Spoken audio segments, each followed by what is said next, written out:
Hello students, class 11th NCERT mathematics chapter 4 का question number 18 है। एक मैथमेटिकल स्टेटमेंट गिवन है कि 1 + 2 + 3 up to n 1 + 2 + 3 up to n is less than 1/8 2n + 1 whole square. ध्यान रखना, यहाँ इक्वल का साइन नहीं दिया हुआ, किसका साइन दिया हुआ है? लेस देन का साइन दिया हुआ है। और मैंने समझाया था तुम लोगों को कि लेस देन का साइन है तो क्या बताया था मैंने कि अगर कुछ कम है तो उसको कितना भी कम कर सकते हैं, ज़्यादा है तो उसको कितना भी ज़्यादा कर सकते हैं। ध्यान रखना, अगर कोई भी किसी ने भी अगर डायरेक्टली इस वीडियो पे आए, मतलब पिछली वीडियो नहीं देखी है किसी ने, तो पहले जाएं और वो वीडियो देखें, उसके बाद में क्वेश्चन नंबर 18 समझ में आएगा, नहीं तो क्वेश्चन समझ में नहीं आने वाला। तो देखो, सबसे पहले समझ लेते हैं। देखो, स्टेप फर्स्ट क्या है, तरीका वही है। स्टेप फर्स्ट किसके लिए? फॉर n = 1, n = 1 के लिए। अब n = 1 के लिए LHS देखो, तो LHS क्या है? LHS कितना है? 1, तो LHS 1 है। अब RHS चेक करो, तो RHS देखते हैं। RHS क्या लिखा हुआ है? 1/8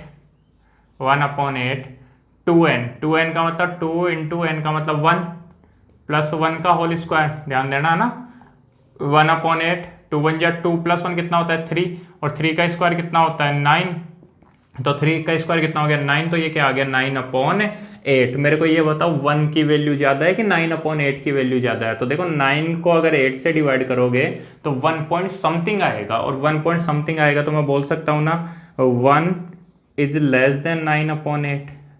1 क्या है? 9/8 से कम है, और इसका मतलब LHS is less then RHS। यही स्टेटमेंट ध्यान रखना। LHS क्या है? RHS से कम होना चाहिए। LHS RHS से कम होना चाहिए, तो यहाँ पे LHS की वैल्यू RHS से क्या आ गई? कम आ गई। और अगर ऐसा है तो PN is true for n = 1। इसका मतलब PN n = 1 के लिए ट्रू है। ठीक है, हिंदी में क्या लिखोगे? PN n = 1 के लिए सत्य है। ये बात समझ में आई या नहीं है? दोबारा से देख लो। स्टेप फर्स्ट वही n = 1 के लिए, तो n = 1 के लिए LHS 1 हो गया, और RHS में भी n की जगह 1 रखा तो 9/8 आ गया। ये समझ में आ गया होगा। अब क्या होना चाहिए कि ये स्टेटमेंट बोल रहा है कि LHS is less then RHS, तो यहाँ पे देखो ना 1 is less then 9/8 means LHS is less then RHS, और LHS अगर RHS से कम है तो PN n = 1 के लिए ट्रू हो गया। उसके बाद देखो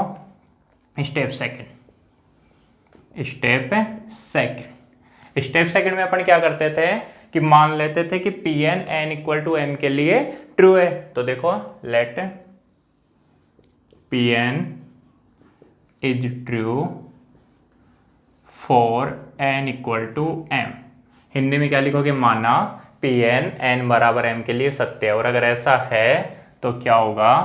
1 + 2 + 3 अप टू n का मतलब m is less than 1/8 2n + 1 whole square. तो क्या होगा? 2m + 1 whole square. और ये अपनी इक्वेशन नंबर फर्स्ट हो गई। ठीक है, और स्टेप थर्ड इसको समझो। स्टेप थर्ड किसके लिए? For n = m + 1, n = m + 1 के लिए। तो n = m + 1 LHS में लेके चलेंगे, और RHS में भी क्या आ जाना चाहिए? जहाँ जहाँ n है वहाँ m + 1 आ जाना चाहिए। और ये स्टेटमेंट कैसा होना चाहिए? LHS RHS इक्वल नहीं होने चाहिए। LHS क्या होना चाहिए? RHS से कम होना चाहिए, मतलब जो भी आंसर आएगा उससे कम होना चाहिए LHS। तो देखो, सबसे पहले तो वही तरीका, n = m + 1 के लिए लेके चलोगे तो 1 + 2 + 3 अप टू n। ठीक है, तो n की जगह क्या आएगा? m + 1, और उससे जस्ट पहले से n की जगह क्या आएगा? यहाँ पे mth टर्म का मतलब m। यहाँ तक क्वेश्चन समझ में आ गया होगा। अब देखो, इसके बाद में क्या करते थे अपन? इसके बाद में अपन इक्वेशन नंबर फर्स्ट से वैल्यू उठाते थे और यहाँ रखते थे। उससे पहले देखो एक बार प्रूफ क्या करना है। LHS में n = m + 1 लेके चले, और वो इक्वल नहीं आना चाहिए, वो लेस देन आना चाहिए। किससे? 1/8 2n की जगह क्या लोगे? m + 1 और +1 के होल स्क्वायर से। इससे कम आना चाहिए 2n की जगह m + 1 +1 के होल स्क्वायर से।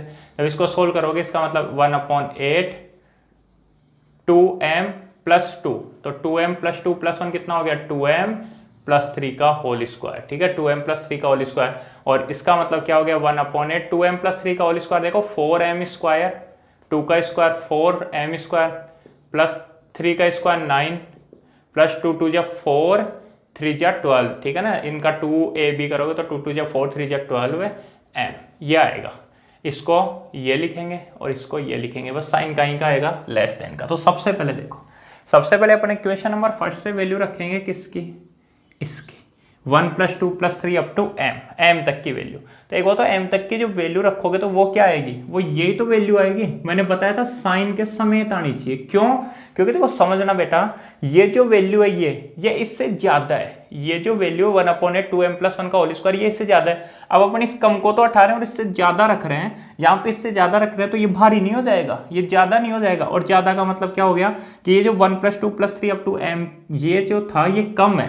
ये किससे कम है, अगर मैं इसको हटा के इसकी जगह ये रख दूं 1/8 2m + 1 का होल स्क्वायर, इसकी जगह ये रख दिया, इसको इधर लिख रहा हूं ना, और प्लस में m + 1। दोबारा समझना, जैसे मान लो क्या हुआ कि ये 5 किलो है और ये 2 किलो है, ठीक है। अब 5 किलो है 2 किलो है, तो ये जो वैल्यू है मैंने इसको हटाया इस 5 किलो को, और 5 किलो की जगह मैंने 7 किलो रख दिया। तो इसको हटा के इसकी जगह 7 किलो रखूंगा, तो जिधर मैंने 7 किलो रखा, ये मतलब ये जैसे 7 किलो है तो ये 7 किलो प्लस ये तो m + 1 तो 2 किलो का ही है ना, तो ये तो 9 किलो हो गया और ये 7 किलो हो गया। तो ये जो है वो कम हो जाएगा इससे, ये जो लिखा हुआ है वो क्या हो जाएगा, कम हो जाएगा। इधर 7 किलो रखा हुआ है, इधर कितना हो गया 7 और 2 9 किलो हो गया, ठीक है ना। टोटल मान लो ये 7 का है ये 2 का है तो 9 किलो। तो इसलिए ध्यान रखना कैसे लोगे, जैसे ये साइन लिखा हुआ है ना उस साइन समेत लोगे। अब ये जो लेस देन का साइन तो आ ही गया अपने पास में, अब इसको किसके कम लाना है, 2m + 1 + 1 के होल स्क्वायर से। तो सोल्व करो, देखो 1/8, ये जो 1/8 है इसको तो यहाँ लिख देता हूँ, ठीक है। उसके बाद देखो 2m + 1 का होल स्क्वायर, या पहले एलसीएम ले लो, पहले एलसीएम लोगे तो क्या आएगा 2m + 1 का होल स्क्वायर और प्लस ये जो 8 है वो यहाँ मल्टीप्लाई होगा ना इससे, तो 8m + 1, ये तो समझ में आ रहा होगा। तो 2m + 1 का होल स्क्वायर करना क्या आता है, 4m² + 1 का स्क्वायर 1 + 2 2 जा 4m प्लस वो सॉरी यहाँ क्या आएगा केवल 8m + 1। तो 8 को m से मल्टीप्लाई करोगे 8m + 8 बन जाए 8 और अपॉन में 8। उसके बाद इधर लिख रहा हूँ, ये साइन ऐसे ही चल रहा है, ये लेस देन, ठीक है ना, लेस देन ऐसे ही एज इट इज, ठीक है। तो 4m² प्लस 4m + 8m कितना हो गया 12m प्लस 8 + 1 कितना हो गया 9 और अपॉन में 8। चेक करो 4m² + 12m + 9 आ गया, ठीक है, अपॉन में 8। तो इस 1/8 को तो आगे ले सकते हैं। मान लो, अब समझना मेरी बात, मैं क्या बता रहा हूँ, मान लो 9 की जगह 8 ही आता, 9 की जगह क्या आता 8 ही आता, लेकिन अपने को तो चाहिए था 9। तो मैंने क्या बताया था, जो ज्यादा है उसको और कितना भी ज्यादा कर सकते हो, ठीक है। तो यहाँ पे 8 की जगह तुम लोग इस 8 में +1 भी कर सकते हो, +2 भी कर सकते हो, +10 भी कर सकते हो, +20। मान लो यहाँ 8 लिखा हुआ है और यहाँ चाहिए होता 28, तो क्या होता है यहाँ 8 है या 28 चाहिए होता, तो अपन क्या करते हैं 20 बढ़ाना पड़ता ना, तो जो ज्यादा है उसमें कितना भी बढ़ा सकते हो, ठीक है। अभी ऐसा क्वेश्चन आया नहीं है, वो जब अपन आगे क्वेश्चन करेंगे तब समझ में आएगा। यहाँ तो कितना था 9 था ना, ये तो 16 ही हो गया सीधा ही। तो देखो इस जो 8 है इसको तो लिख रहा हूँ 1/8, और ये जो 4m² + 12m + 9 है ये क्या होता है 2m + 3 का होल स्क्वायर होता है, 2m + 3 का होल स्क्वायर होता है। और इसको क्या लिखेंगे 1/8 2m + 3, तो 2m + 1 + 1 का होल स्क्वायर, 2m + 1 + 1 का होल स्क्वायर। तो क्या हुआ देखो, LHS में n = m + 1 लेके चलते थे तब वो कम आ गया, किससे कम आ गया, RHS से कम आ गया। ये प्रूफ करना था ना, LHS is less then RHS। तो Pn is true for n = m + 1, therefore Pn is true for all natural numbers। देखो थोड़ा बहुत कंफ्यूजन रह सकता है क्वेश्चन में, ठीक है। तो वो क्वेश्चंस जब अपन आगे के क्वेश्चंस करेंगे ना, देखो इस वीडियो जो वीडियो है ना इसमें 2 क्वेश्चन आने वाले हैं, ठीक है, वो दोनों अलग अलग टाइप के आएंगे। तो ये तो केवल एक तरह से ऐसे समझना जैसे अपन बेसिक ही कर रहे हैं, ठीक है ना, कुछ एग्जांपल्स कर रहे हैं। फिर धीरे धीरे जैसे जैसे अपन आगे बढ़ेंगे वैसे वैसे तुम लोगों को ये क्वेश्चंस भी अच्छे से समझ में आ जाएंगे और आगे वाले क्वेश्चंस भी बहुत अच्छे से समझ में आएंगे। तो घबराना मत अगर क्वेश्चन समझ में नहीं आए तो, ठीक है, टेंशन नहीं लेना फालतू में, समझ में आ जाएगा। मैं बोल रहा हूँ आगे जब अपन क्वेश्चंस करेंगे, लेकिन इस क्वेश्चन में तो ज्यादा प्रॉब्लम ही नहीं थी ना यार। इसको हटाया, इसकी जगह ये रखा ऐसे कैसे प्लस ये, फिर तो क्या किया कैलकुलेशन किया, 8 LCM लेके यहाँ किया, मल्टीप्लाई किया, जैसा चाहिए था वैसा आ गया, क्वेश्चन सोल्व हो गया, ठीक है। बस क्या ध्यान रखना था, इक्वल का साइन नहीं आएगा लेस देन का। अगर मान लो यहाँ इक्वल होता तो यहाँ इक्वल, या ऐसे साइन होता तो यहाँ ऐसे, और यहाँ ऐसे साइन है तो यहाँ पे ऐसे ऐसे, फिर क्वेश्चन सोल्व हो जाएगा। उसके आगे तो तुम लिख ही दोगे ना, वो जो 2 लाइनें आती है वो तो, ठीक है। उसके बाद देखते हैं अपना क्वेश्चन नंबर 19। हाँ तो स्टूडेंट्स अपना क्वेश्चन नंबर 19 है, एक मैथमेटिकल स्टेटमेंट गिवन है n into n plus one into n plus five is multiple of 3। ध्यान रखना पूरा लिखा हुआ है ना, यही मैथमेटिकल स्टेटमेंट है, केवल इतना सा नहीं है कि n into n plus one n plus five.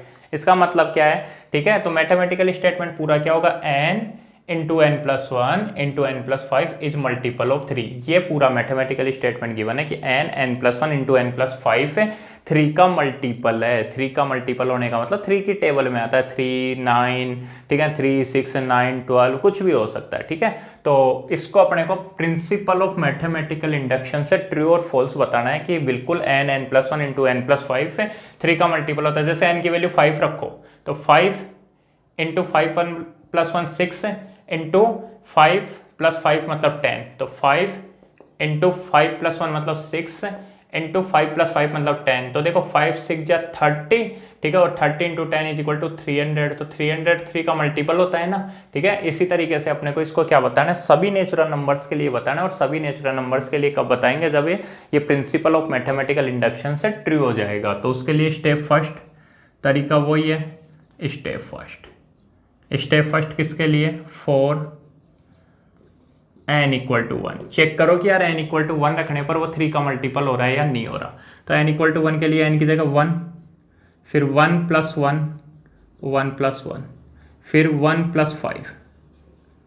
तो इक्वल करो 1 इंटू 1 प्लस 1 कितना होता है 2, इंटू 1 प्लस 5 कितना होता है 6। तो 6 2 या 12, 12 इंटू 1 12। तो 12 क्या मल्टीपल है क्या 3 का, तो क्या बोल रहा हूँ मैं, 12 is multiple of 3। n equal to 1 के लिए ट्रू हो गया ना, क्योंकि 12 आ गया और 12 क्या है 3 का मल्टीपल है। 3 4 या 12। नहीं है मेरी बात समझ में, n का मतलब 1, फिर 1 प्लस 1 का मतलब 2, फिर 1 प्लस 5 का मतलब 6, तो 6 इंटू 2 इंटू 1, ठीक है। तो वो क्या हो गया 6 2 या 12, और 12 जब चेक करना है क्या 6 का मल्टीपल है क्या, वो 3 का मल्टीपल है क्या, तो बिल्कुल 12 क्या है मल्टीपल है किसका, 3 का। इसका मतलब Pn is true for n is equal to 1।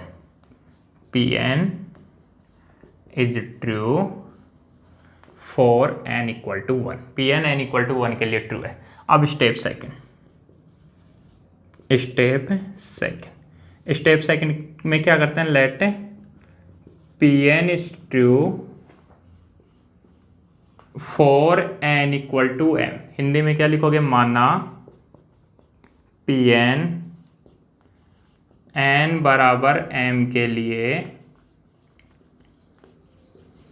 सत्य है, ठीक है। और अगर ये n इक्वल टू एम के लिए ट्रू है, इसका मतलब क्या हुआ, इसका मतलब हुआ कि m into m plus one into m plus five is multiple of 3।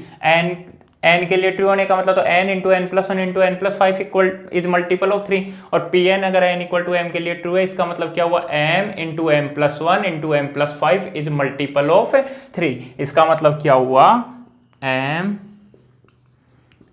Plus one m plus 5 is multiple of 3, ठीक है। और मैंने बताया था कि अगर m plus one m plus 5 अगर 3 का मल्टीपल है, तो अगली स्टेप क्या करनी है, इसका मतलब m plus one m plus 5 को 3 से डिवाइड करने पर कोई ना कोई कांस्टेंट वैल्यू k आती है, ये लिखोगे। इसका मतलब m plus one m plus 5 को 3 से डिवाइड करने पर क्या आता है, कोई ना कोई कांस्टेंट वैल्यू k आती है, ठीक है ना। पिछली वीडियो में मैंने बताया था तुम लोगों को इसके बारे में, क्या हुआ कि अगर m plus one m plus 5 अगर 3 से डिविजेबल है, तो अगर इसको 3 से डिवाइड करूंगा तो कोई ना कोई कांस्टेंट वैल्यू k आएगी। और इसका मतलब क्या हुआ, इसका मतलब हुआ m into m plus one into m plus 5 is equal to 3 into k, equal to 3 into k. और इसको एक बार यहीं पे छोड़ देना। इसको इक्वेशन नंबर फर्स्ट नहीं बोल रहा मैं, क्यों नहीं बोल रहा वो समझ में आ जाएगा, लेकिन इसको एक बार यहीं पे छोड़ देना। जितने भी क्वेश्चंस आएंगे ना, जैसे मान लो क्वेश्चन आएगा कि अभी थोड़ी देर बाद में 10 to the power 2n minus 1 is divisible by 11, तो अगर ये 11 से डिविजेबल है तो इक्वल टू के, ठीक है, n की जगह m लिखने पर। और उसके बाद 10 की power 2m minus 1 is equal to 11 k. ऐसे आ जाएगा और यहाँ पे अपन छोड़ देंगे। उसके बाद में क्या करना है वो बाद में समझाऊंगा मैं, ठीक है। लेकिन ये जो स्टेटमेंट है ये बहुत काम में आएगा क्वेश्चन को सोल्व करने में। ये जो स्टेटमेंट है अपने पास में ये ही काम में आने वाला है। तो यहाँ तक क्वेश्चन समझ में आ गया ना। सबसे पहले स्टेप फर्स्ट में n इक्वल टू 1 रख के चेक कर लेना कि वो डिविजेबल है या नहीं है, ठीक है। और उसके बाद में अगर मान लो उसको 3 से डिविजेबल करना है तो वो n की जगह m रखना, 3 से डिवाइड करना तो वो k आएगा, या फिर m into m plus 1 into m plus 5 is equal to 3 into k आएगा। यहाँ पे एक बार इस क्वेश्चन को छोड़ देना, फिर एक दो लाइनें छोड़नी है और उसके बाद में लिखना है for n equal to m plus 1, n बराबर m प्लस 1 के लिए, ठीक है ना। ये कौन सी स्टेप अपनी स्टेप थर्ड, यहाँ लिख देता हूँ स्टेप थर्ड, ठीक है। अब n equal to m plus 1 के लिए क्या करना है अपने को कि n की जगह m प्लस 1 लेके चलना है और फिर बाद में उसको बताना है डिविजेबल 3 से। n की जगह m प्लस 1 लेके चलना है और उसको बताना है 3 से डिविजेबल। तो n की जगह क्या लोगे m प्लस 1, m प्लस 1, फिर n की जगह m प्लस 1 प्लस 1, फिर n की जगह m प्लस 1 प्लस 5, ठीक है। तो इसको लिख रहा हूँ m प्लस 1, m प्लस 1 का मतलब m प्लस 2 और m प्लस 1 प्लस 5 का मतलब m प्लस 6 हो गया, ठीक है। अब तुम्हारे को बताना है कि ये जो नंबर है ना ये 3 से डिविजेबल है। ये जो नंबर है वो क्या है 3 से डिविजेबल है। और 3 से कोई भी नंबर डिविजेबल 100% कब होगा, जब पूरी की पूरी टर्म्स में से 3 कॉमन आ जाए। मैंने क्या बोला था तुम लोगों को समझाया था ना पिछले वीडियो में कि कोई भी नंबर जैसे 10 से डिविजेबल, तो वो 10 से डिविजेबल कब होगा, जब जितनी भी टर्म्स हैं उन सब में से 10 कॉमन आ जाए। तो अगर इस पूरी टर्म में से 3 कॉमन निकाल लोगे, अगर पूरी की पूरी टर्म्स में से 3 कॉमन निकाल लोगे तो वो जो नंबर है वो 3 से डिविजेबल हो जाएगा। तो उसके लिए देखो क्या करें, उसके लिए क्या करना है, इसकी हेल्प लेनी है। मतलब इसको इसके जैसा बनाना है। क्या बोल रहा हूं मैं, इसको इसके जैसा बनाना है। अपने को कैसे भी करना है, इसको इसके जैसा बनाना है। तो अब देखो या तो इसको इसके जैसा बना दो या फिर क्या करें इसको मल्टीप्लाई कर ले और मल्टीप्लाई करने के बाद इसको भी मल्टीप्लाई करने और फिर दोनों को इक्वल बनाने की कोशिश करें।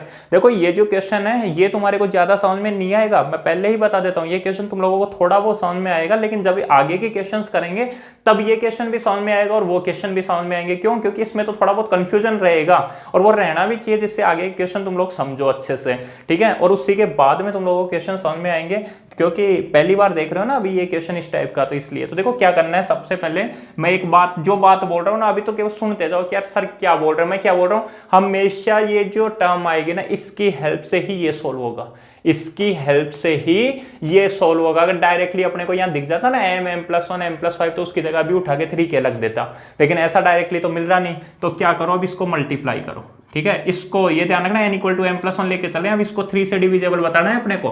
तो मल्टीप्लाई करो, पहले इन दोनों को कर लो, m प्लस 1 को m प्लस 2 से। तो m प्लस 1 को m प्लस 2 से करो, देखो m को m से करोगे तो m स्क्वायर प्लस 2m, 1 को m से करोगे तो m प्लस 2, इन दोनों का मल्टीप्लाई यही होगा और फिर m plus 6, m square 2m plus 1m कितना हो गया 3m प्लस 2। इसको सॉल्व करोगे m square plus 3m plus 2 और m प्लस 6। m स्क्वायर को m से मल्टीप्लाई करो, मल्टीप्लाई करना है पूरा m क्यूब, m स्क्वायर को 6 से करोगे तो 6m स्क्वायर, 3m को m से करोगे तो 3m स्क्वायर और 3m को 6 से करोगे तो 18m, 2 को m से करोगे तो 2m और 6 2 जा 12। तो क्या बढ़ गया m cube 6m square plus 3m square 9m square, 18m plus 2m कितना हो गया 20m और प्लस 12। यहां तक पहुंच गए अपन, ठीक है। अब क्या करना है, इसको भी सोल्व करो, इसको भी सोल्व करो, इसी की तरह लाना है अपने को। देखो m को m से मल्टीप्लाई करोगे m स्क्वायर प्लस से m 1 से करोगे तो, और m प्लस से 5 ये किसके इक्वल होता है 3k के इक्वल होता है। m स्क्वायर को m से करोगे तो m क्यूब, m स्क्वायर को 5 से करोगे तो 5m स्क्वायर, m को m से करोगे तो m स्क्वायर और m को 5 से करोगे तो 5m is equal to 3k। तो देखो m cube 5m square plus m square 6m square और प्लस 5m ये किसके इक्वल होता है 3k के, और यही अपनी इक्वेशन नंबर फर्स्ट है। अगर यहाँ m cube plus 6m square plus 5m बन रहा है ना तो यहाँ भी सेम बनाओ, ठीक है। देखो कैसे बनाएंगे, m क्यूब लिखा हुआ है, m क्यूब ये रहा तो इसको m क्यूब लिखो, m क्यूब प्लस कितना m स्क्वायर चाहिए 6m स्क्वायर, कितना लिखा हुआ है 9m स्क्वायर, तो 9m स्क्वायर में से 6m स्क्वायर अलग कर दो, 6m² अलग कर दिया, कितना बच गया, 6 के अलावा 3m² अलग कर दिया, 3m² अलग लिख दिया। 6m² प्लस 3m² 9m² होता है ना। तो ऐसे करना है, जैसे मान लो यहाँ पे कितना लिखा हुआ था, 4m² लिखा हुआ था और यहाँ 6m² चाहिए था, तो अपन क्या करते, 4m² को 6m² माइनस 2m² लिखते। अभी 9m² को क्या लिख दिया, 6 + 3 का मतलब 9 हो गया। उसके बाद में 5m चाहिए ना, 5m तो 20m है, तो 20m को क्या लिख दिया, 5m प्लस कितने m बच गए, 15m बच गए, और प्लस कितना आ गया, 12 आ गया। ये 12 एज इट इज, ठीक है। m³ plus 6m² plus 5m चाहिए था, तो इसमें से मैंने m³ plus 6m² plus 5m निकाल लिया। m³ तो निकाल लिया, 6m² निकाल लिया, तो 9m² में 6m² गए तो 3m², देखो 6 + 3 9 हो गया ना। ऐसे 5m प्लस 15m 20 हो गया प्लस 12। इस तरीके से क्वेश्चन आगे बढ़ेगा। तो यहाँ तक क्वेश्चन समझ में आया नहीं आया, देखो समझो, n की जगह m+1 लेके चले, यहाँ पे n की जगह m+1, फिर m+1 + 1 फिर m+1 + 5, उसको सोल्व किया, इन सबको मल्टीप्लाई किया, यहाँ तक पहुंचे। उसके बाद में इसको भी मल्टीप्लाई किया, तो इसकी तरह इसको बढ़ाया। अब क्या करना है अपने को, इक्वेशन नंबर फर्स्ट से ये जो m³ plus 6m² plus 5m है ना, इसकी वैल्यू रखनी है। तो इसकी वैल्यू कितनी है, 3k, इसकी वैल्यू कितनी है, 3k इक्वल टू यहाँ पे 3k, ठीक है। प्लस क्या बच गया, 3m² प्लस 15m प्लस 12। ध्यान रखना क्वेश्चन में अगर तुम लोगों ने जो यहाँ लिखा हुआ है वैसा ही अगर यहाँ बना दिया ना, क्वेश्चन 2 मिनट में सॉल्व हो जाएगा। अब तो क्या हुआ यार, देखो अब तो क्या आ रहा है, इसमें से 3 कॉमन नहीं आ रहा है, क्या 3 से डिविजन होता बताना था। देखो 3k 3m² 15m 12, तो 3 कॉमन ले लो, और 3 कॉमन लोगे तो क्या बचेगा, k प्लस m² प्लस 3 5 या 15 5m प्लस 3 4 12। यहाँ कुछ भी बचे, 3 कॉमन आ गया ना, जितनी भी टर्म्स थी उन सब में से क्या आ गया, 3 कॉमन आ गया। और अगर 3 कॉमन आ गया तो ये जो नंबर है, ये जो n = m+1 रखने पर ये जो नंबर आए, ये क्या हुआ, 3 से डिविजेबल हो गया। इसको फिर ऐसे लिख देना, देखो 3 और इसको पूरे को k लिख देना, कुछ ना कुछ वैल्यू आएगी ना इसकी, तो उसको k, लेकिन k तो ऑलरेडी अपने पास में है, तो इसको क्या लिख देना, 3k डैश। क्या लिख दोगे, 3k डैश, और 3k डैश आ गया तो ये क्या है, इज डिविजेबल, या फिर क्या है, मल्टीपल लिखा हुआ ना, तो इज मल्टीपल बाय 3। यह 3 का गुणज है। 3k डैश, 3 कॉमन आते ही लिख दिया अपन ने, ये 3 का गुणज है, 3 का मल्टीपल है, क्योंकि 3 की टेबल k डैश टाइम बोलने पर क्या आता है, ये जो नंबर है वो आता है। तो 3k dash is multiple of 3, ठीक है। और इसका मतलब क्या हुआ, Pn/4n = m+1, therefore Pn/4 all natural numbers. तो ये क्वेश्चन समझ में आया होगा। अगर तुम लोगों को 10% भी समझ में आ गया ना, तो विश्वास रखना आगे जब अपन क्वेश्चंस करेंगे तो पूरा समझ में आ जाएगा, ये क्वेश्चन भी आ जाएगा, बाकी जो आगे के क्वेश्चन है वो भी समझ में आ जाएंगे। लेकिन थोड़ा सा देखो, ये जो पिछली वीडियो थी और ये जो वीडियो थी ना, इन दोनों को प्लीज़ थोड़ा सा बहुत अच्छे से देख लेना एक बार, क्या क्या बताया था, क्योंकि बहुत सारी बातें हैं, छोटी छोटी बहुत सारी बातें हैं जो अपने काम में आने वाली हैं। तो एक बार उन सबको देखना, एक बार इस क्वेश्चन को देखना, आगे के क्वेश्चन सोल्व करने की कोशिश करना। बस इंपॉर्टेंट यही रहता है, इसको इसकी जैसे बनाना। मतलब यहाँ पे m+1 m+5 था, तो यहाँ भी अपने को m+1 m+5 चाहिए था, लेकिन वो नहीं आया, तो कोई बात नहीं, इसको मल्टीप्लाई करके फिर वो वैल्यू रख दी, 3k रखते ही तो सोल्व हो जाएगा। इतना सा काम करना है तुम लोगों को, तो क्वेश्चन सोल्व हो जाएंगे।